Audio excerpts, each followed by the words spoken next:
Hello guys, তো আজকে নতুন একটা মিনি ব্লগে আমার কাঁধে যে যাকে দেখতে পাচ্ছ এ হচ্ছে আমাদের বাড়ির এখন স্পেশাল মেম্বার, একদম ছোট্টখাট্টো মেম্বার যাকে বলে।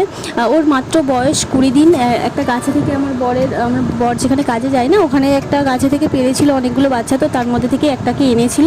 আর ওকে আমি ভালোবেসে নাম দিয়েছি গুলি। ওকে আমি গুলি সোনা বলে ডাকি। আর ও সবসময় আমাদের কাঁধে মাথায় ঘুরে ঘুরে বেড়ায়। তো যাই হোক, আমি একটু রাতের খাবার ব্যবস্থা করছিলাম, একটু ডালে চালে বসাবো ভাবলাম, তো ওকে বলছি একটু নাম আর তারপর আমার কাঁধে উঠবে, আমি কাজটা সেরে নিই, কিন্তু ও কিছুতেই শুনছিল না। তো যাই হোক, আগে একটা আমাদের শালিক পাখি ছিল, কিন্তু সে কিছুদিন থাকার পর উড়ে গিয়েছিল, তাই মনটা খুব খারাপ হয়ে গিয়েছিল। আর এই যে পরের দিন সকালবেলা ওকে একটা থালায় জল দিয়েছি, একদম বাচ্চাদের মতন জল মাখছে, দেখো কি সুন্দর জলে স্নান করছে একা একাই। দেখে ভাবলাম একটু ভিডিও নেওয়া যাক। তো দুপুরবেলা সকলে ঘুমায়, মা বাবা বাইরে ঘুমায়, তো ওদের সাথেই ওকে ঘুমাতে হবে, ও একেবারেই খাঁচাতে থাকতে চায় না।